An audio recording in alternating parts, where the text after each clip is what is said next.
Rise of Iron has everything you'd expect from a new Destiny expansion. We got a whole new suite of brand new weapons. We have multiplayer with 3 new maps, got a new mode called Supremacy, got private matchmaking. We needed a raid. I don't think we could have shipped Rise of Iron without a brand new raid.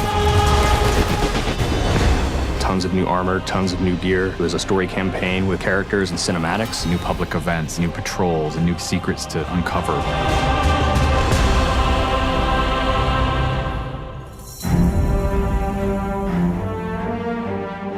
Rise of Iron's about looking at this story that's existed in the Destiny universe, this character, Lord Saladin. I am the lone sentry, and my watch is eternal. It's this journey to understand the past, what happened to these great heroes. The Iron Lords are gone, but our fight is far from over. And through that process, you're saving humanity, you're becoming an Iron Lord yourself, you're getting to wield a giant axe.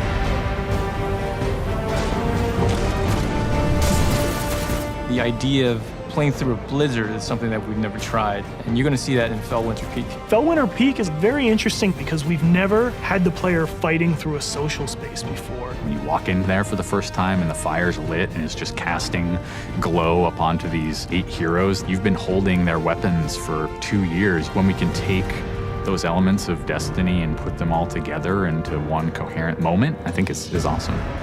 It is time to finish what I began so very long ago. Come, Guardian, help me give my friends the rest they deserve. This is the Guardian's journey with Saladin. He's sending you out into kind of a land that's been forgotten in the Cosmodrome. You're going into Earth, but it's changed, it's actually expanded. You'll see the plague lands, post-apocalyptic sky, there's lava welling up from the ground. We know the Devils have been digging into the Cosmodrome for years. They've been looking for something. Well, what they found is SIVA. It is a nanotechnology that can be used to shape things, but they're not trying to use it to build, they're trying to use it to destroy. They've started mutating their bodies, turning themselves into giant monsters, transforming the landscape, even of the Cosmodrome, into this horrible, burning fortress world. Hell's loose in old Russia. Every second we stand here, SIVA's influence spreads and the Devil Splicers grow more powerful. Keep fighting, Guardian.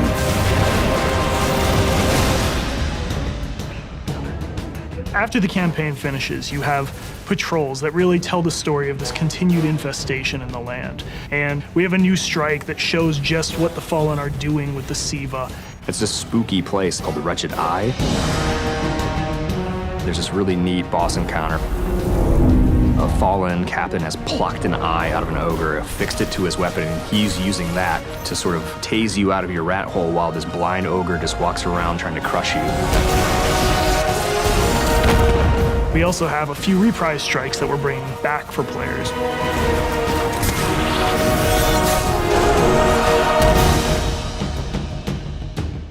We very consciously set out to create a journey. This is arc of claustrophobia, space inside the wall.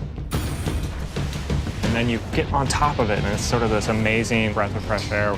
You get this vista from the Cosmodrome, it's lit on fire, and there's this death Zamboni who's just trying to crush your bones to dust.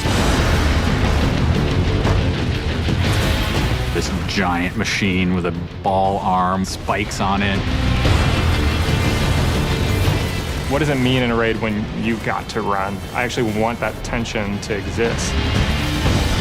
There's something really emotionally powerful about going on a journey, reaching to the top of the mountain and then crashing back down, confined once again.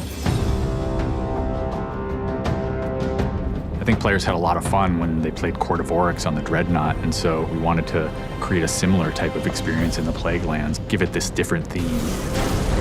You ready for this?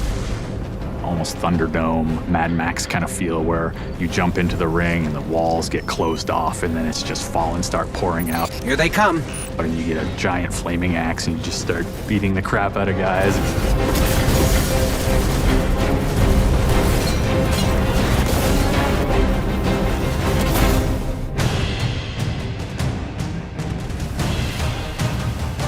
We thought, how can we increase the ways that you express the way you like to play? And what we came up with was putting different talents on the artifacts. The artifacts are these relics of the fallen Iron Lords. So you'll quest to earn one of those, and then your last step of that is taking that artifact to the statue of the fallen Iron Lord, fully empowering that for you to use as a player. Whether it's negating all the dot damage in the Crucible, or whether it's infinite sprint, or turning Fallen onto your side. Which is really, really cool, by the way. The artifacts that Tyra offers change every week. So there will always be something new and exciting for players following the campaign.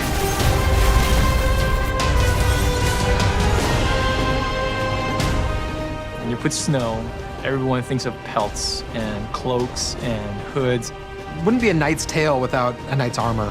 When you look at the Iron Lords and you look at the Raid set, you look at the Iron Banner set, or you look at Trials of Osiris, they're all new with a much wider palette that players can pull from. And when you throw ornaments on top of all that, we're going to see a lot more variety in gear. So the ornament system is this really cool thing that lets you take some of your favorite pieces of gear and then you customize this weapon the way you want it to be.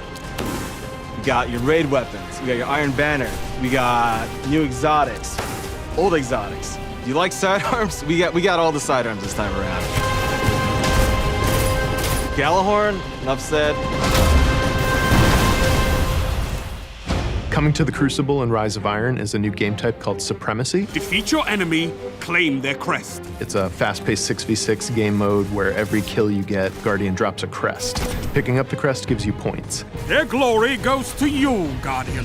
It's a constant battle over picking up crests and making sure that you're with your team and not out of position. If you pick up an enemy crest, you deny the enemy those points. Excellent recovery. We have new maps. We always have new maps. There's Last Exit, lots of twists and turns, lots of really good close combat. Then there's Skyline, a Clovis Bray headquarters building on Mars. It's a symmetrical, large map. The last one is Floating Gardens, which is an open map. One thing we're really excited about in Rise of Iron is the introduction of private matches. Can't wait to see what people are going to do. They're going to be able to fire up whatever match they want, play with their friends, host tournaments, have fun arcadey games. They don't have to worry about our matchmaking stuff. They can do it all themselves.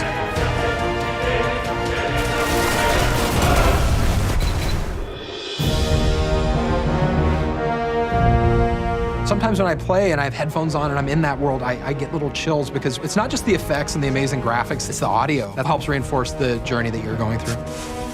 We really want Destiny to feel like it's a natural world that you inhabit, like it's a world that could exist, that does exist. The score is incredibly strong, and the work that the audio team has done on this game, it lights you up. It becomes something bigger than just a mountain and just a fight. It becomes an experience, and you hopefully get lost in it.